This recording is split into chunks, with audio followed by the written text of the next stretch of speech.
When the finance meeting reached my name, Pastor Daniel stopped beside my chair. He carried a cream pledge card with a blue border. My name was printed across the top. So was a promise to give $80,000. He asked when the church could expect my first payment. My mother sat in the front row and watched me. She did not look confused. She looked prepared. I took the card from him. The address was mine. The phone number was mine. The signature almost looked like mine. Almost. The last stroke curled left, the way my mother had signed every birthday card of my childhood, and I had never seen that pledge form before.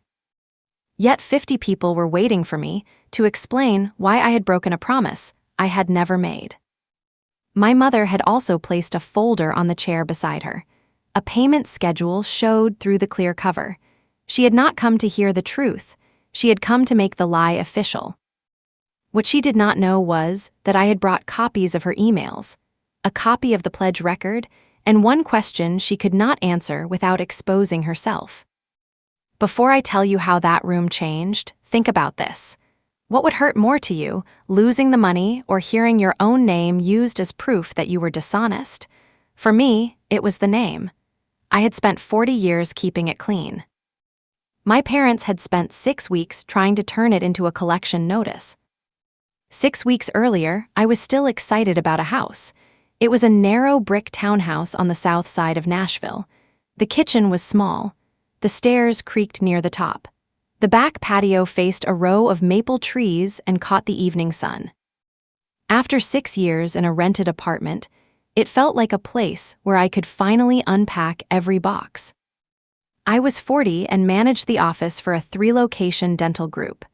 I handled schedules, insurance calls, payroll problems, and angry patients. I liked fixing small disasters before they became large ones. My savings had taken 6 years. After my divorce, I started with a used car, a mattress, and a 1-bedroom apartment. I took extra shifts and saved every raise. By that spring, I finally had enough for a down payment and a safe reserve. I had not received a settlement or an inheritance. There was no sudden windfall. The account grew in ordinary deposits that were easy for other people to dismiss. $100 after a quiet week. $500 after a quarterly bonus. A tax refund I wanted to spend but did not. The townhouse mattered because the apartment had always felt temporary. My former husband knew the old address. My parents had a spare key for emergencies. The landlord could raise the rent each year. I wanted one place where every person entered because I invited them. For years, Mom had volunteered smaller pieces of me. She promised I would help with registration tables, edit church letters, or cover a meal shift. Most requests cost an evening, and I usually agreed. Refusing took more energy than doing the work. She learned the wrong lesson from my cooperation. She thought my eventual yes made her earlier assumption acceptable. I learned a different lesson much later. Consent given after pressure does not travel backward and bless the pressure. Dad rarely made the requests himself. He softened them. Mom would announce that I had offered to organize a pantry drive, and Dad would call to explain how disappointed people would be if I backed out. His kindness was often the padded side of the same trap. I did not see those old habits as preparation for forgery. They looked too ordinary. Families borrow time from the responsible person. Churches rely on the same dependable volunteers.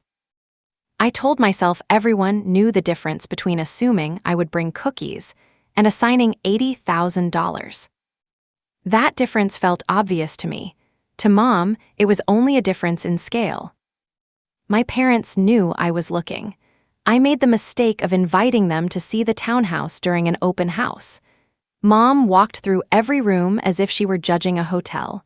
She said the kitchen cabinets were too dark. Dad tested the back door twice, and when we stood in the empty living room, I told them the down payment would be close to $80,000. Mom turned toward me. "You have that much sitting in a bank." "It is not sitting there," I said. "It took 6 years to get there." She smiled in a way I should have understood. "I am only proud of you." My mother, Linda Miller, had always made pride sound like ownership.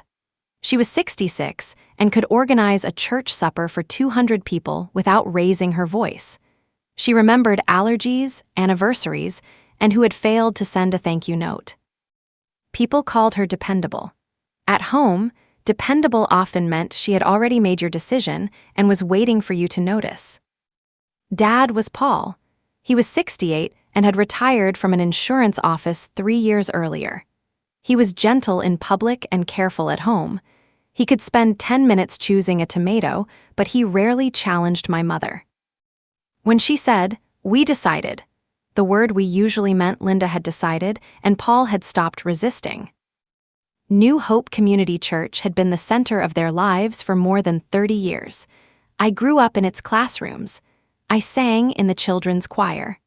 I learned to fold metal chairs before I learned to drive. I no longer attended every week, but I still went for holidays, funerals, and the occasional Sunday when I missed the old hymns. Most people at New Hope had known me since childhood. Pastor Daniel had baptized me, and Bate Carter ran the church office. I trusted them. That made what happened there harder to dismiss. The old education wing had developed serious water damage. One classroom was already closed. Another smelled like wet cardboard after every storm. The church wanted to replace it with a learning center for tutoring, recovery meetings, and weekday child care, and it was a good project.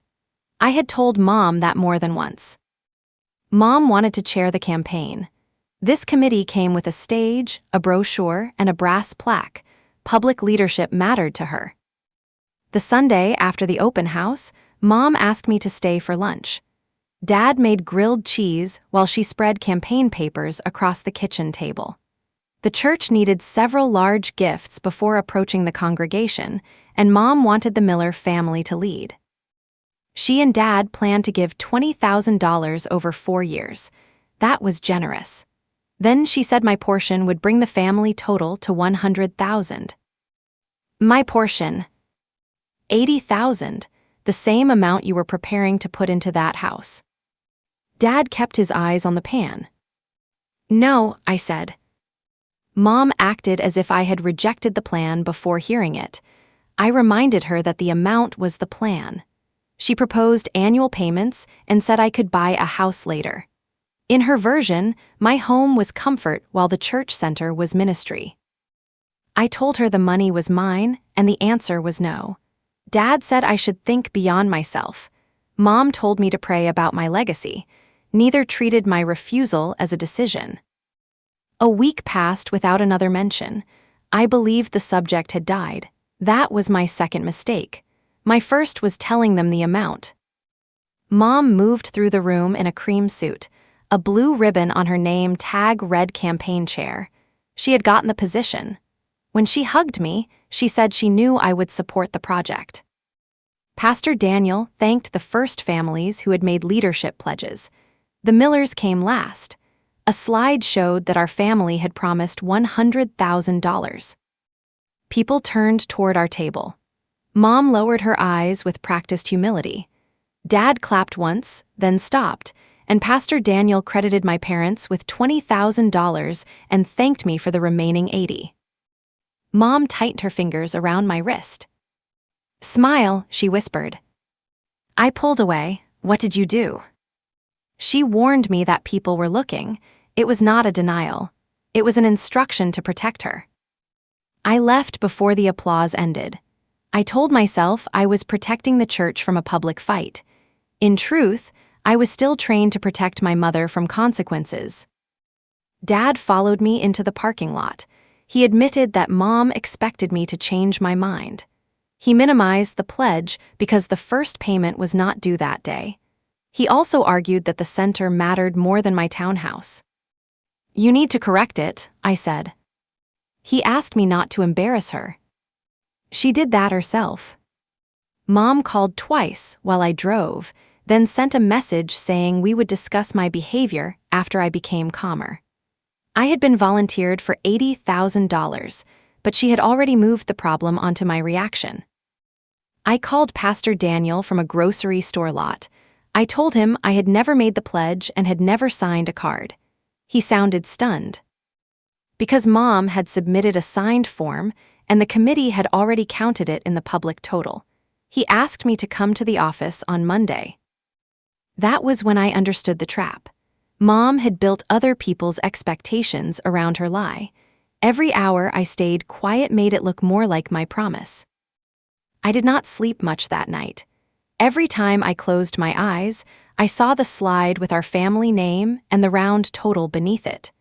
The number looked clean because the room could not see how it had been assembled.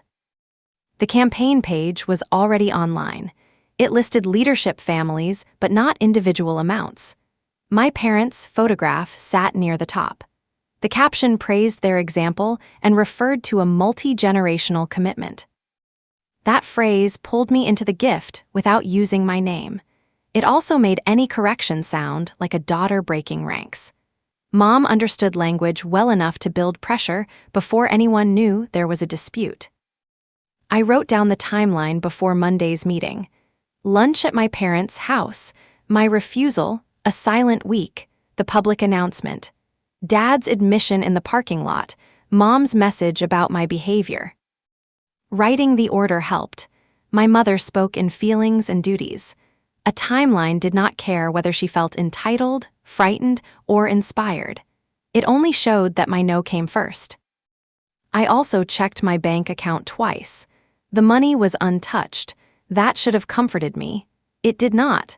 No one needed direct access to my account if they could make an entire community demand that I open it myself. When I arrived at New Hope before work on Monday, Bate sat behind the front desk with a mug that said "Church ladies get things done." She gave me the same warm smile she had used since I was a teenager. Then she saw my face. "Pastor Daniel is waiting," she said. The cream pledge card lay on Pastor Daniel's desk. My name, address, and phone number were correct. The amount was in Mom's careful handwriting. The signature said Sarah Miller.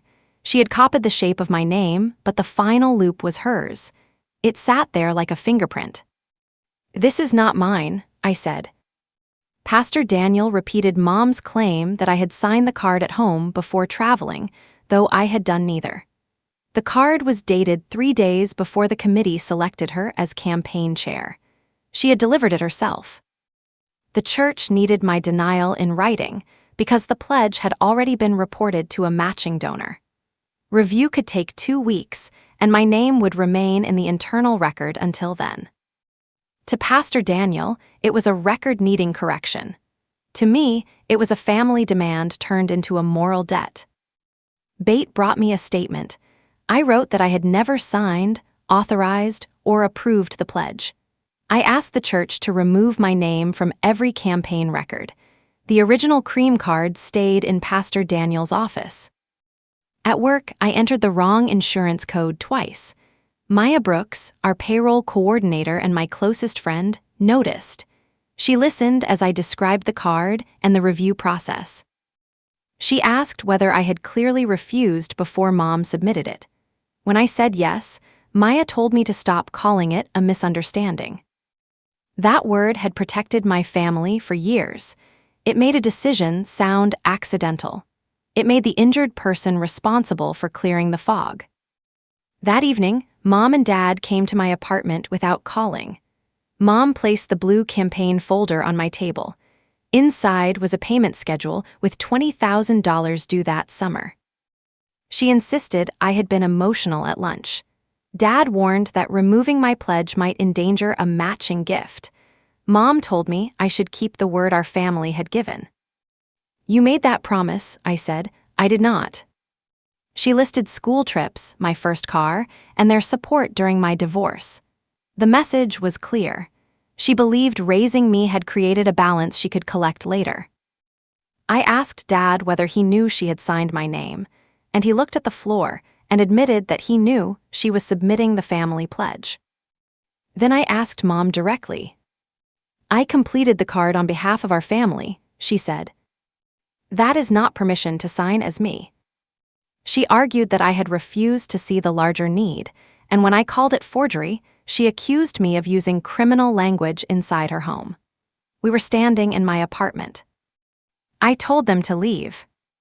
Mom said I was willing to shame them over a house, and then she warned that when people asked why the gift disappeared, she would not lie for me. She had lied to create the pledge. Now she offered honesty as a threat. After they left, I found the soup on the counter. Dad had forgotten it. I poured it into the sink because the smell made me sick. The next morning, my realtor called. The townhouse seller had lowered the price after an inspection found an aging heating unit. If I wanted to make an offer, I had to decide by Friday. I had pictured that call for months. Now my mother's payment schedule sat in my mind like a second mortgage. The house was still affordable, and I would keep a safe reserve. The only thing stopping me was a pledge that had never been mine. Maya studied the estimate with me. She asked 2 questions. Did I want the house and could I afford it? The answer to both was yes. Then tell them no again, she said. I submitted the offer that afternoon. Mom learned through a social media post from my realtor. The address was not shown, but the news was enough, and she warned that buying a house while refusing a sacred commitment would look very bad. I answered in writing. There was no sacred commitment. There was a false pledge carrying my name, and she was not to contact me about payment again. Her reply said I would regret making the matter public. I had made nothing public. The threat showed that she intended to. Within days, 3 relatives called. None asked for my version first. I told each one that I had never made the pledge and the signature was not mine. Dad's brother still insisted that family matters should stay private. They stopped being private when my name went on a church screen, I said. A campaign email soon repeated the leadership gifts and showed Mom smiling at the microphone. My name still appeared under the Miller family pledge. I forwarded it to Pastor Daniel and Bate. They apologized and stopped the next mailing, but the first version had already reached hundreds of inboxes. The seller accepted my offer on Friday. Instead of celebrating, I wondered how long I could protect my future while everyone around Mom called it selfish. The accepted offer gave me 7 business days to finish the loan conditions. Every document I signed during that week represented a real obligation. The lender verified my income. The title office checked ownership. The insurer inspected the property. No one accepted my mother's statement that I intended to buy a house. They required my signature at each step. That ordinary caution made New Hope's handling of the pledge feel even stranger. I did not blame the whole congregation. Most members saw a total on a screen and trusted the committee behind it. That was exactly why the correction mattered, and trust could not mean that the most confident person in the room supplied everyone else's consent. I began keeping my phone on silent during work. Each new message pulled me back into the same argument. Mom needed me to feel that delay itself was damage because urgency left less room for questions. The house process taught the opposite lesson. Good decisions survived inspection. They survived documents, waiting periods, and another person reading the fine print, and only the false pledge needed speed and embarrassment. I called Dad and asked whether he truly believed I had agreed to give the money. He finally admitted that I had not. When I told him to say that to the committee, he focused on the chair position Mom might lose. She got that chair with my false pledge, I said. Dad asked how I knew when the form had been submitted. I told him the date was on the card. He promised to speak with Mom, as if he had not watched the plan develop from the beginning. The committee met the following Tuesday. Pastor Daniel asked me to attend for the first part. I found Mom, Dad, Bate, the finance chair, and 4 committee members around a long table. Mom had placed a payment schedule at every seat. She also brought a drawing of the future center. One room was labeled Miller Family Tutoring Room. My name was being used to purchase a plaque. After prayer, I stated 3 facts. I had refused the request. I had never signed the card. I wanted my name removed. Mom said I had been overwhelmed and was now stressed by the home purchase. She claimed she had completed the card with my full knowledge, but she would not say that I had physically signed it. The finance chair pressed her on that point. Dad remained silent. Pastor Daniel then asked whether I would consider a smaller gift so the campaign could preserve momentum, and he thought he was offering peace. I should have refused. Instead, I said I would give $1,000 because I supported the center. I made clear that it was a separate gift and not a payment on the false pledge. Bate promised a receipt stating that distinction. Mom immediately claimed my offer, proved that I accepted the family commitment, and was only disputing the schedule. It did not. It proved I still cared about the project despite what she had done. Yet my attempt at compromise gave her another fact to twist. Pastor Daniel suspended the pledge while the committee reviewed the signature. The matching donor would be told that the public total could change. Mom closed her blue folder, covering the proposed tutoring room plaque. Bate followed me into the hallway. "Do not send the donation yet," she said. "I need to check something." Her voice no longer belonged to a church friend calming a family dispute. It belonged to an administrator who had found a number that did not belong. Bate called the next morning and asked to meet away from the church office. She arrived at a coffee shop with a laptop and a paper envelope. Her hands shook when she apologized for entering the pledge.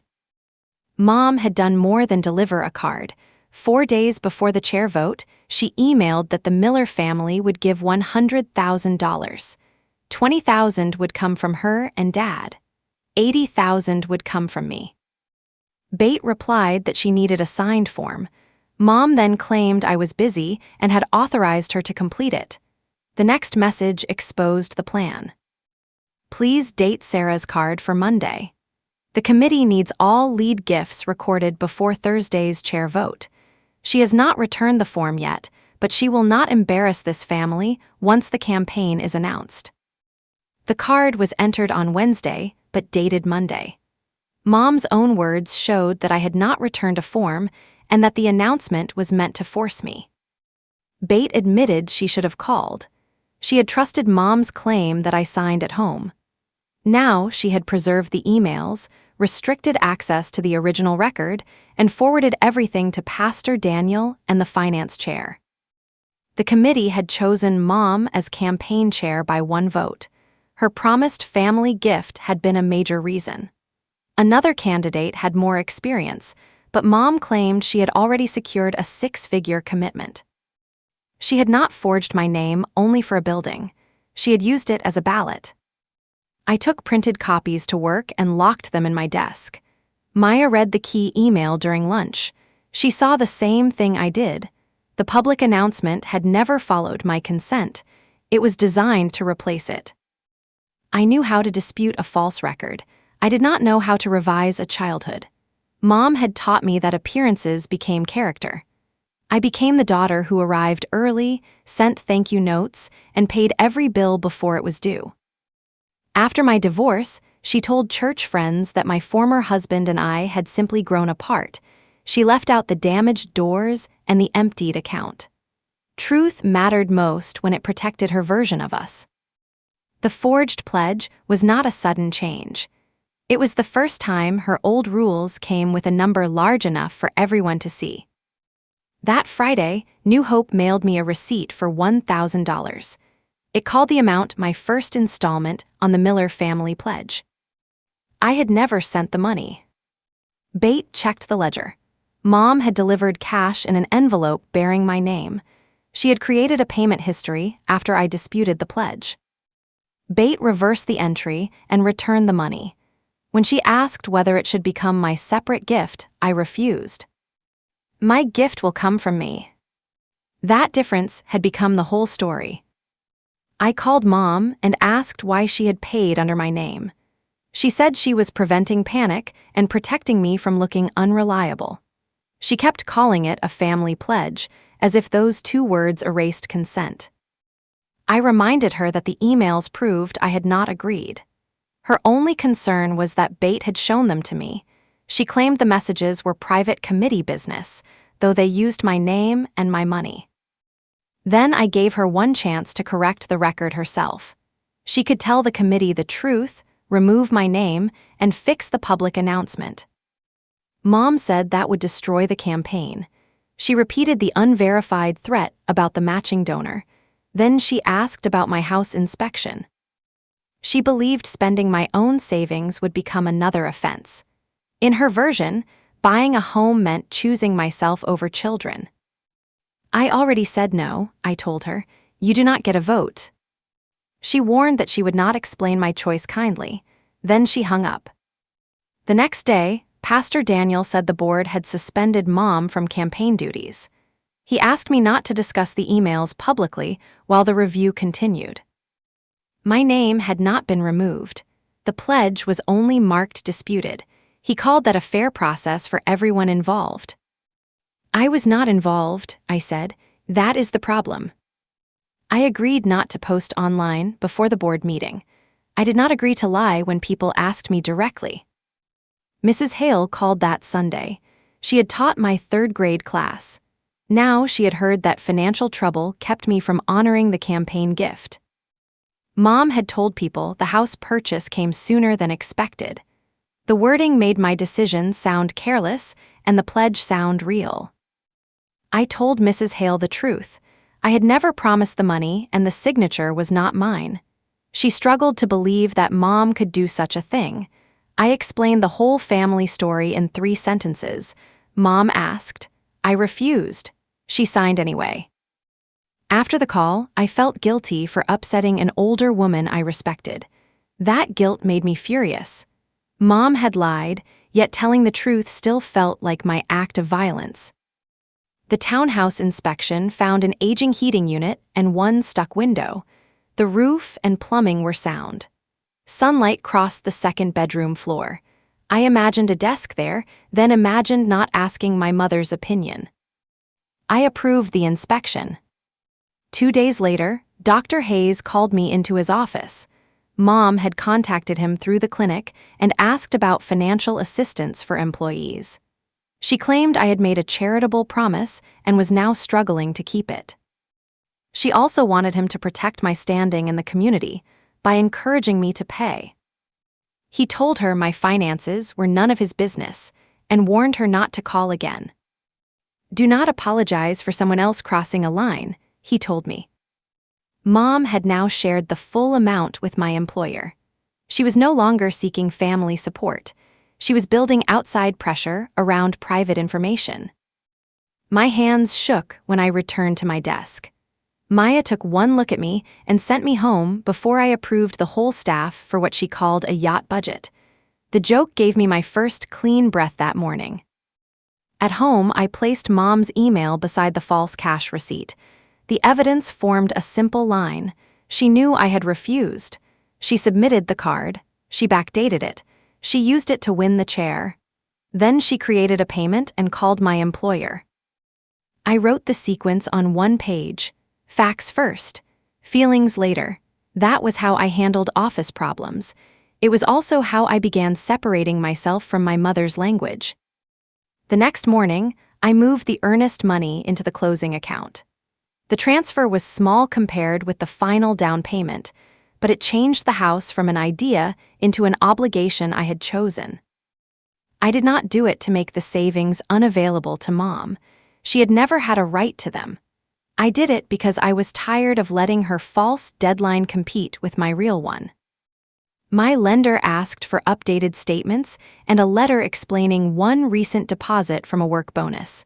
I answered every question. The contrast was almost funny. A bank would not accept one unexplained number, yet my parents expected a church to accept $80,000 because Mom said family. The green housing folder represented a choice I had made. Bates' paper envelope held a choice made over me. The other represented a choice made over me. By then, I had stopped answering relatives who repeated Mom's version. I sent the same written correction and ended the exchange. I was not going to audition for belief in every branch of the family. Dad came by that evening. He called from the parking lot and promised he was alone. He looked older at my door. The blue folder was tucked under his arm. Inside was the same payment schedule, now covered with his notes. He proposed delaying the townhouse for 2 years. I could pay half the false pledge, my parents could increase their share, and a personal loan could cover the rest. You made me a debt plan. Dad called it a compromise. I called it financing Mom's lie. He repeated her warning about the matching donor and said she feared losing everything she had built at New Hope. When I asked whether 30 years of service excused the signature, he finally gave a clean answer. No. Then he admitted the reason for his visit. If I paid, the rest could stay private. You are asking me to spend tens of thousands so no one learns what she did. He said he was asking me to protect my mother. I asked who was protecting me. He could not answer. I questioned him about the day Mom delivered the card. He had driven her to the church. He knew I had refused. He had also watched her write my name.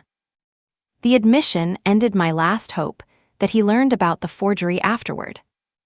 Dad said Mom had called the signature temporary. She believed I would agree once the campaign was announced. If I still refused, she trusted that I would never make a public fight. Mom had counted on my character, not my generosity or my faith, my silence. I told Dad to give the board a statement. He said he could not testify against his wife and feared humiliating her. The lie already humiliated me. He answered that families survived by absorbing certain things. Only the person being hurt gets told to absorb them. I carried the folder to the door. Dad left it behind and walked away. For anyone called selfish for refusing a debt they never created, where would you draw the line? Would you protect the person who used your name or correct the lie where it was told? Private truth could be buried. Public records were harder to control. The next morning, I scanned Dad's handwritten payment plan and added it to the evidence envelope. It did not prove the signature was false. The card and Mom's email did that. His notes proved something different. My parents knew I had never agreed, yet they were still designing ways to make me pay. The proposed loan was not a misunderstanding. It was an attempt to purchase silence with my future income. I sent a detailed message to Pastor Daniel, Bate, and the finance chair. I documented the calls to relatives, Mom's contact with my employer, the false cash entry, and Dad's loan plan. I asked for written confirmation that my name would be removed rather than marked disputed. I also requested a correction in every place where the church had identified me as a donor. Quietly deleting one database line would not repair a public claim. The finance chair called during lunch. He admitted that the matching donor had never threatened to withdraw. Mom had spread that warning herself. The committee asked me for a smaller pledge because it wanted to preserve the announced total, not because another donor required it. That distinction made the committee's mistake clearer. They had placed the comfort of their spreadsheet above the consent of the person whose name filled one line. The church's written policy did not allow anyone to sign for another adult without documented authorization, and my card had never met the rule.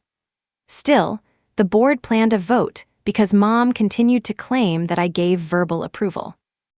The finance chair sounded embarrassed when I asked what remained to debate after her own email admitted that I had not returned a form. He had no answer that made sense outside a committee room. After the call, I reviewed the church materials like I would audit an office account. The public slide showed $100,000 from the Miller family. The ledger divided it into my parents' real pledge and my false one. The chair vote relied on the combined total. Removing my line would not erase $20,000 that Mom and Dad had actually promised. It would only remove the amount she had assigned to me. That simple fact had been blurred by weeks of language about family unity. I prepared a short written summary for the board. It began with my refusal and ended with the false cash payment. Each point linked to one document. I left out childhood grievances, my divorce, and every opinion about Mom's motives. The board did not need to decide whether she had been a good mother. It needed to decide whether a church could count a pledge from an adult who had said no. I would attend the meeting if invited. If the board excluded me, I would submit the packet in writing and request a formal response. I was done waiting for people who benefited from confusion to decide when clarity was polite. The board did invite me to Monday's meeting. It also invited my parents. Mom arrived with 2 binders and a typed statement. Dad came empty-handed. The meeting was held in the sanctuary because another group needed the conference room. We sat in the first 2 pews under lights that made every face look tired. No one used the pulpit. The board chair asked Mom whether she had signed my name. Mom read from her statement. She said I had given verbal approval during our lunch. She said I became nervous after finding the townhouse. She said she completed the card as an administrative convenience. She called the signature a family notation. I had never heard forgery, given such a tidy name. The board chair asked whether I had authorized her to sign. Mom looked at me. Sarah understood that I would handle the paperwork. No, I said. She continued reading. She pointed to the $1,000 payment as proof that I had accepted the pledge. Bate opened the church ledger. That payment came from Linda. Mom's paper stopped moving. Bate explained that the cash had been entered under my name and later reversed. She showed the envelope record. She also confirmed that I had not yet made my separate donation. The board chair asked Mom why she had paid under my name. To protect the campaign total until Sarah calmed down. The answer was so direct that several people shifted in their seats. Pastor Daniel asked about the backdated card. Mom said the date reflected the day our family reached its decision. I said no that day, I replied. Dad stared at the floor. The board chair turned to him. Paul, were you present? Yes. Did Sarah agree to give $80,000? Dad's hands tightened around his knees. She did not agree at lunch. Mom whispered his name. He flinched but continued. Linda believed she would change her mind. Did you see Linda complete the pledge card? He looked at me once, then he said, yes. The sanctuary became very still. It was not enough to erase what Dad had done. It did matter. He had finally placed one true sentence where his silence had been. Mom closed her binder. So this is a trial now. No, the board chair said. It is an accounting review. The distinction seems convenient. So did the date on the card, Bate said. I had never heard Bate speak to my mother that way. The board met privately after we left. Pastor Daniel called me the next morning. The pledge would remain frozen.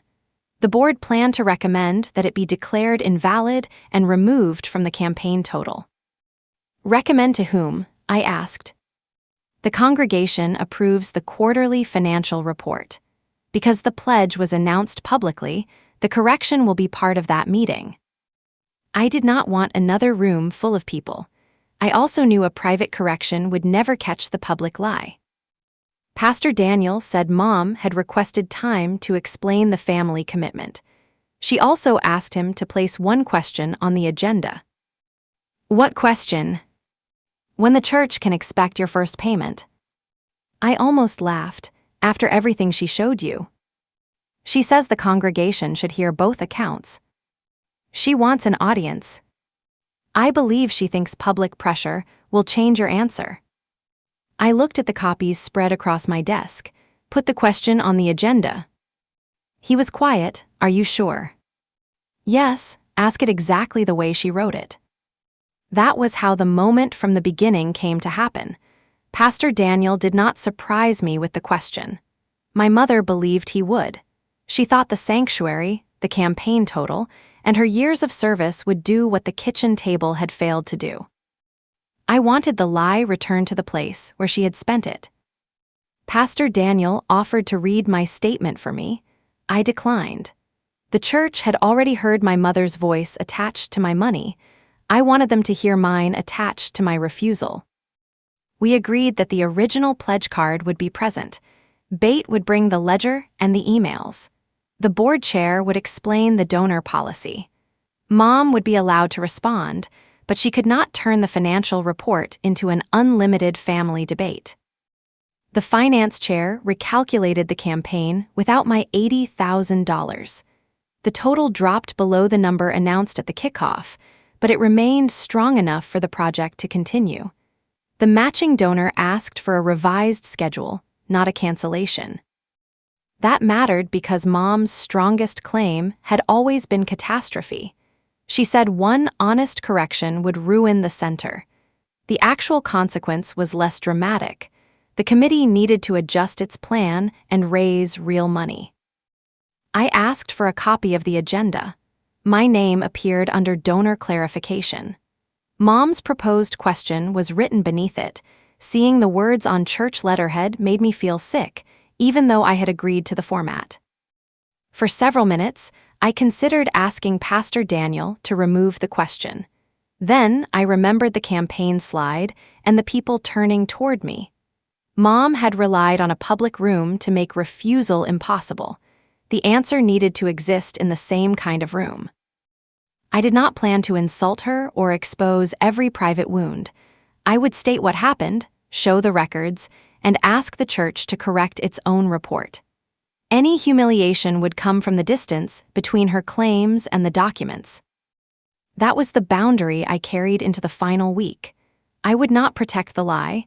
I would not enlarge it for revenge. I would tell enough truth to make consent visible again. The meeting was scheduled for the following Thursday. My townhouse closing was Tuesday. Mom sent 6 messages over the weekend.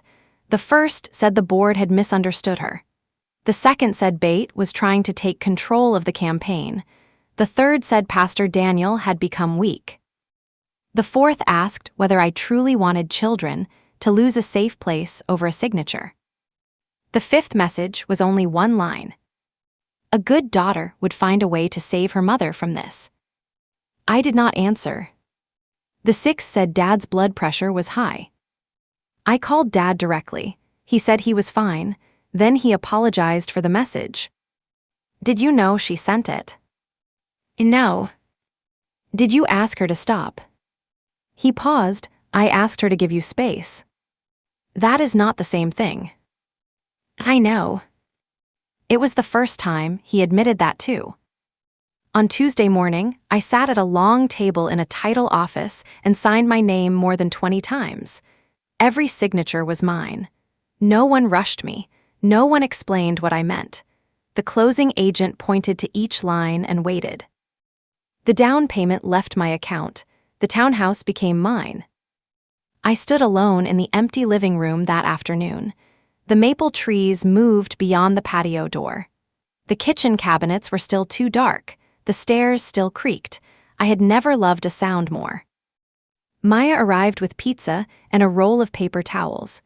She handed me a small brass key ring shaped like a house. You did not steal from a church, she said. You bought a home. I know. Say it like you know. I bought a home. She raised her soda. There she is. We ate on the floor. For 1 hour, I did not talk about Mom.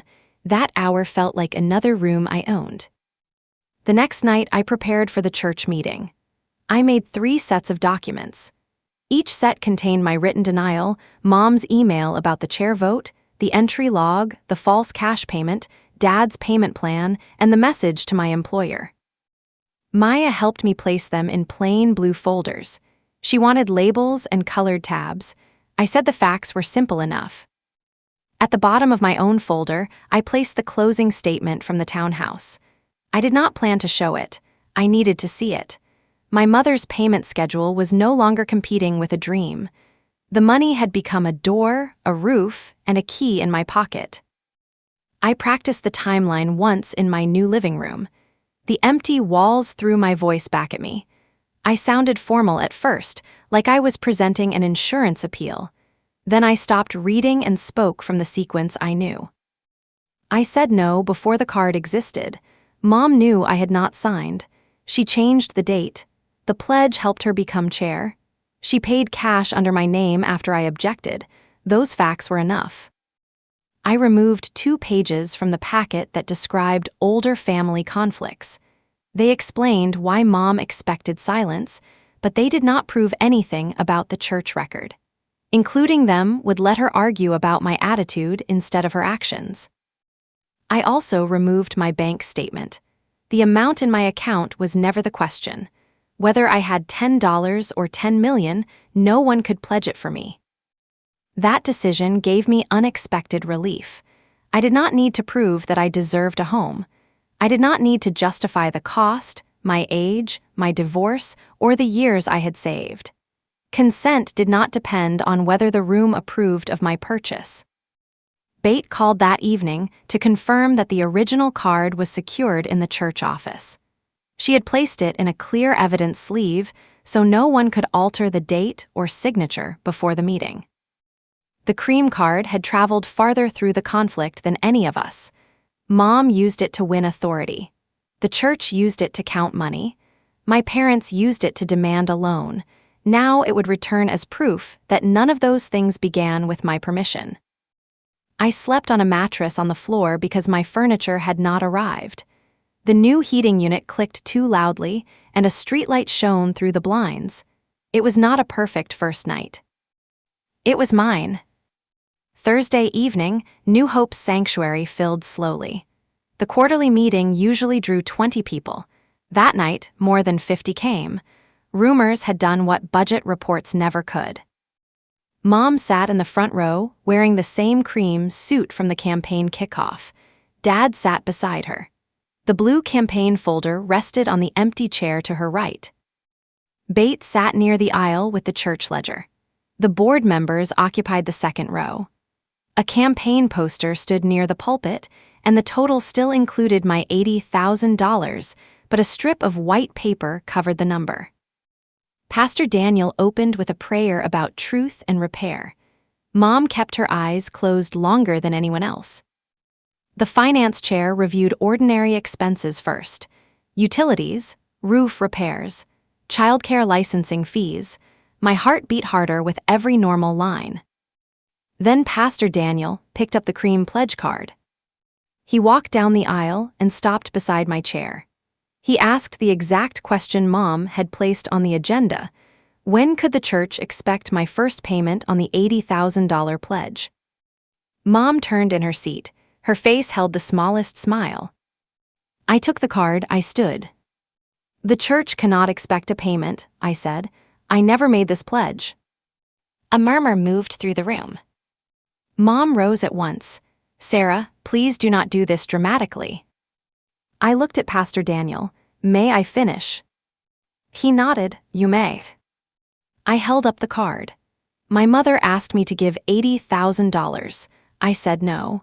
3 days later, this card was submitted with my name and a signature I did not write. Mom faced the congregation. She gave verbal approval and became frightened later. No, I did not. You said you cared about the learning center. I still do. Caring about a project is not permission to sign my name. She stepped into the aisle. Our family made a commitment. You and Dad pledged $20,000. You assigned me the other $80,000 after I told you the money was for a home. Several heads turned toward her. Mom's voice tightened. You had been blessed with unusual savings. I earned and saved that money over 6 years. And you spent it this week. That was how I learned she knew about the closing. I did not ask who told her. Yes, I said, I bought my home. A woman near the back whispered, good for her. Mom heard it. She lifted her chin. The church planned around this gift. A matching donor relied on it. Children relied on it. Sarah knew that before she chose a townhouse. The finance chair stood. The matching donor has not withdrawn. We corrected the preliminary total. Mom glanced back at him. That is not what I was told. That is what the donor told us. Her first shield fell. I opened my folder. My mother also told the church I had signed the card before the committee selected a campaign chair. I handed the first document to Pastor Daniel. Bate carried copies to the board. Mom's face changed when she recognized the email. I read only the important lines. The committee needs all lead gifts recorded before Thursday's chair vote. She has not returned the form yet, but she will not embarrass this family once the campaign is announced.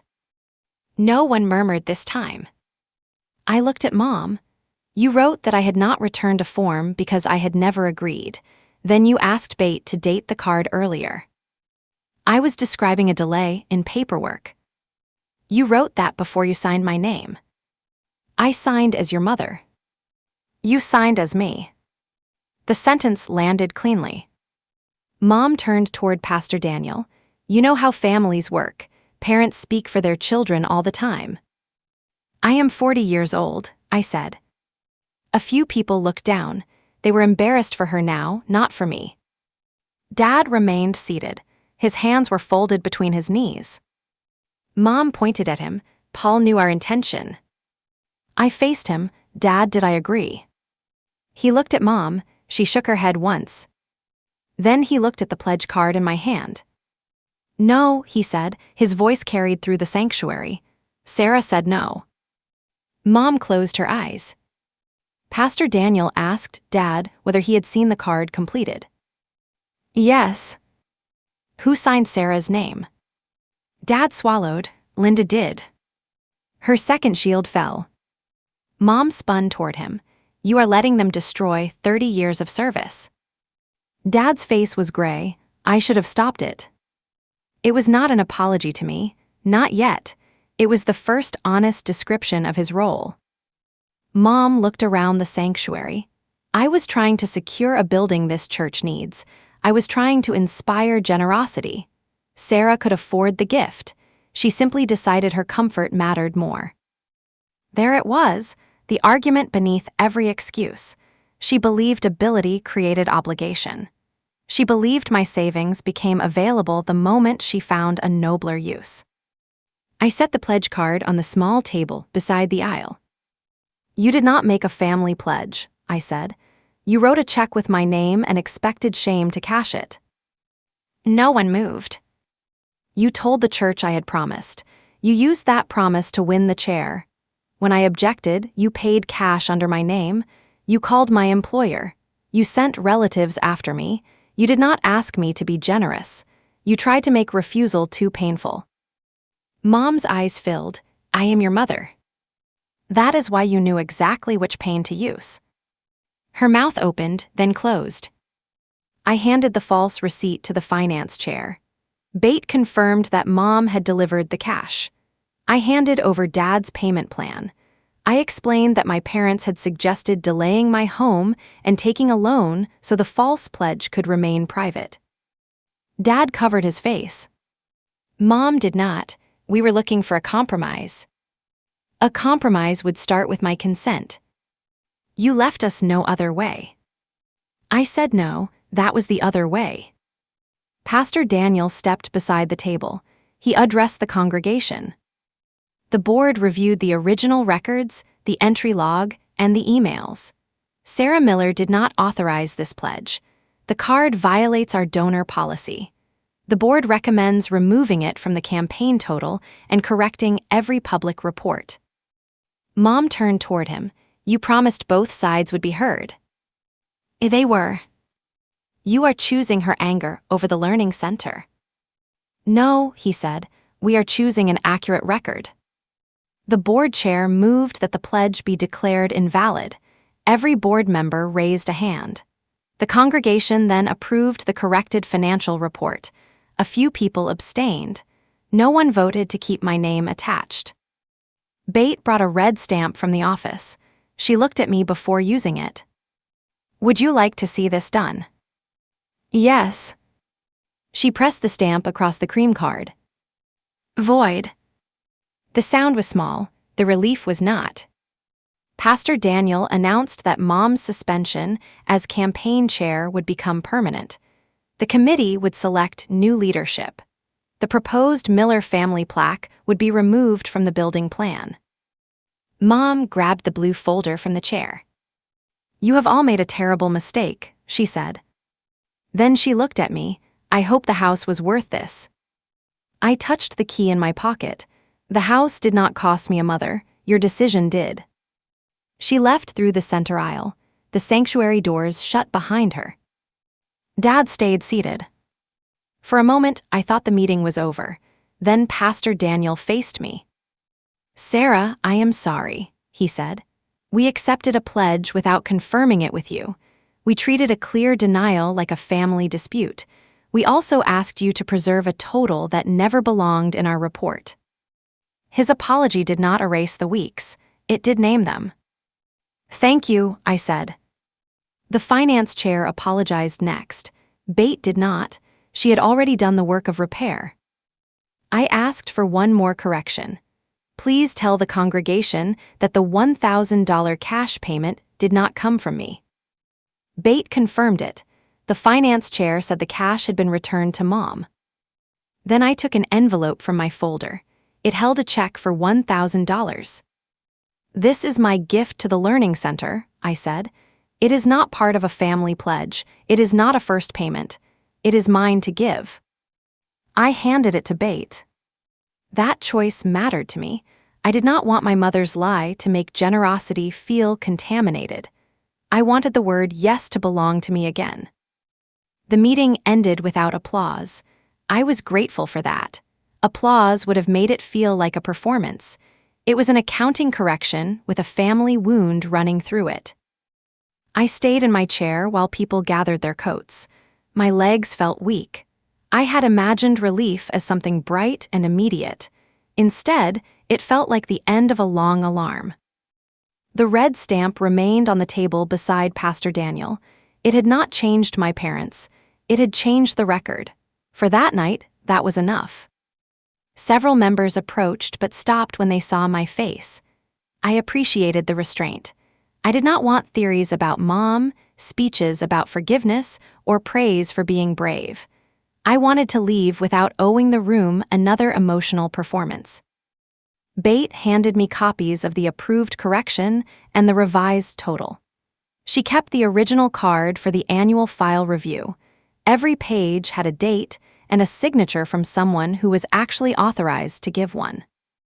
Outside the sanctuary, I heard volunteers discussing a smaller first phase for the center. No one sounded defeated. They sounded practical. The building had returned to what it should have been, a project funded by real choices instead of one woman's borrowed name. Mrs. Hale found me near the door. She took both my hands. "I should have asked you before believing anything," she said. "You asked eventually. I am sorry it took a scandal." "So am I." Outside, Dad stood beside my car. The parking lot lights made deep shadows under his eyes. "I am sorry," he said. I waited because I had learned that the next word mattered. He did not say but. "I watched her sign it," he continued. "I knew you had refused. I told myself you would change your mind because that was easier than stopping her. Then I kept asking you to pay because I was afraid of what the truth would do to us." "What did the lie do to me?" He nodded. I did not ask. "No." "I should have." It was the first apology from him that did not use Mom as weather. I told him I needed distance. He said he understood. I did not promise when that distance would end. 12 days later, Mom mailed a card to my new address. She wrote that one painful season should not destroy a lifetime of love. She did not mention the signature, the chair vote, or an apology. I placed the card in a drawer and did not answer. New Hope sent a corrected letter stating that my pledge had been unauthorized and removed. The Learning Center continued in 2 phases, and the matching donor stayed. Truth changed the schedule. It did not destroy the project. Mom resigned from every committee. I heard several versions of why. Her reputation was no longer my assignment. Dad and I began meeting for coffee once a month. He stopped carrying Mom's messages. 3 months later, he helped replace the old heating unit and said the house was a good choice.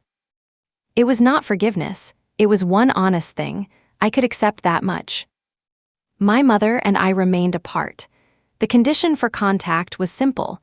She had to acknowledge that I said no, that she signed my name, and that the public correction was necessary. She sent messages about grace, family, and moving forward. She never completed those 3 sentences. I stopped translating almost apologies into real ones. The original pledge card arrived from New Hope after the annual records review. The church kept a scanned copy and released the paper to me with a letter. The red word void crossed my name and the amount. I placed it in a clear sleeve behind my townhouse closing statement, not because I wanted to remember the worst thing my parents did. I wanted to remember the moment my no became part of the official record. Sometimes people still ask whether $80,000 was worth losing peace with my mother. The question has the order wrong. I did not trade peace for money. There was no peace in a relationship where my answer only counted when it matched hers. The money became a home, the truth became a boundary. The church learned that trust still needs verification. Dad learned that silence can sign its own name. As for Mom, I hope she someday understands that generosity cannot be forged. Love cannot be collected by invoice. A family name is not a bank account that one person controls. The cream card now rests beside my closing papers. It says $80,000 in blue ink. A red stamp says void. The brass key on top of it says home.